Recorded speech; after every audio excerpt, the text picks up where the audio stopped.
Ili usipitwe na matukio mbalimbali na uwe wa kwanza kutazama video zetu, tafadhali bonyeza neno subscribe hapo chini ya video hii, kisha bonyeza alama ya kengele itakayotokea. Asante. Back on trend, tunakuja kuona kabisa siku ya jana Zuchu ameweza kuwakilisha vema na kumtakia mumewe kama sehemu ya kumpa hongera kuongeza umri mwingine. Kama tunavyofahamu sasa hivi Diamond ni mwenye umri wa miaka 35 35, na Zuchu hakusita basi kuyatoa ya moyoni na kupewa nafasi pia kuweza kuzungumza machache, na nimeweza kukuwekea video hapo mbele ambayo utasikia baadhi ya mazungumzo akimwambia mumewe, kwa sababu kama tunavyofahamu sasa hivi Diamond na Zuchu ni mtu na mume wake wa halali kabisa, na kama unavyoona hapo kuna video, basi usahau kusubscribe.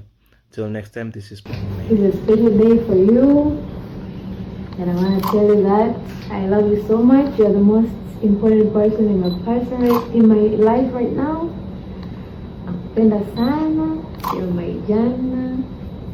You're bosi wangu, kiongozi wangu, mpenzi wangu, my hero. You're my everything. You're my first priority. I come second, you come first.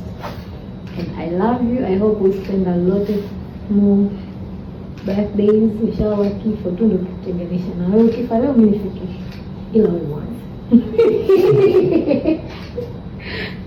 Yeah, until forever. There is no hakuna kitu kitatenganisha fil dunia wal akhirah. Inshallah.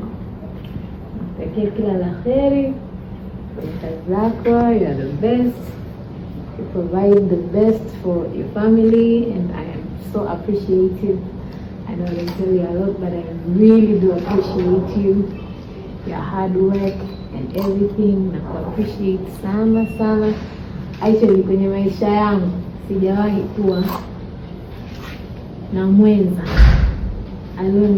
alonipa thamani ya kuwa mke na anayenihudumia kama wewe. You give me whatever I ask for, and for that I'm very very grateful. Mungu aendelee kuinua kwenye mapigano yako, kwa sababu you are the best husband, the best provider. Actually unasafiri unanunulia mimi vitu wewe mwenyewe, unanunulia mimi perfume 6 au unayo moja tu, na hiyo yako moja naipulizia bado. So I really appreciate you and I love you so much, and I want you to be so happy today. Forget kila deni, kila kero. Na adhana imetusindikiza, so I know God is listening and atatubariki. Let's go eat.